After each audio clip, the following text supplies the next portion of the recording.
Hey Gonzo Bankers, Tony DeSanctis back for another hot take. Let's talk about digital banking. So Ron Shevlin and Liz Gujral just did a great study on digital banking. Asked Liz to join us to give us a little bit of an overview on what's going on there. A couple of interesting tidbits, Liz, that came out of this study.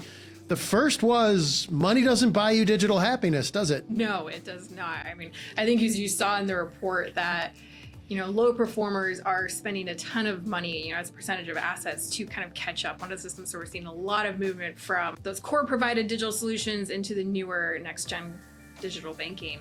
And overall, if you look throughout the report, the amount of money that a lot of our high performers are spending is not directly correlating to high performance in the metrics. Yeah, so let's talk about the performer thing. I probably should have led with that, but you broke out in the study, high performer, mid performer, and low performer purely on a financial basis. So This was ROA, ROI, efficiency ratio, sort of all the key performance metrics.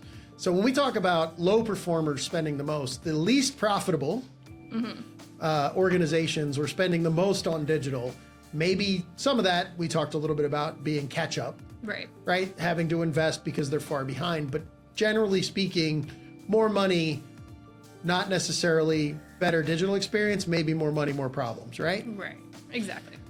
So a couple of the other themes I think that came out of it was the top performers from a economic perspective were also the most engaged from a digital perspective, right? Right. So you saw that they were higher performance on mobile engagement. So, active mobile users as a percentage of total. So that shows us that they are actually pushing and getting their members and customers into the mobile app to be able to consistently using it.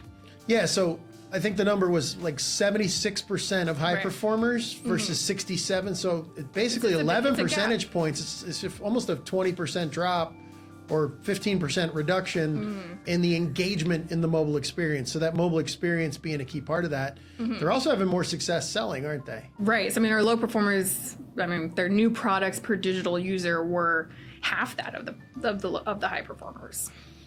So not only are you getting them more engaged in the digital experience, but you're more effective in cross-selling them into products as well.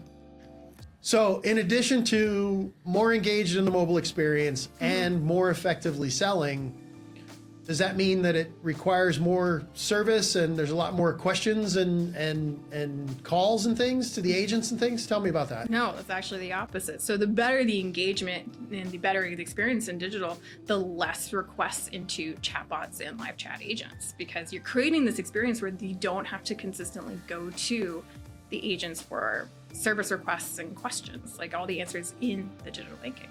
So to recap, don't just throw money at the problem. Look at the solution in the context of its ability to engage the customers and solve their problems without them having to escalate to live agent or chatbot.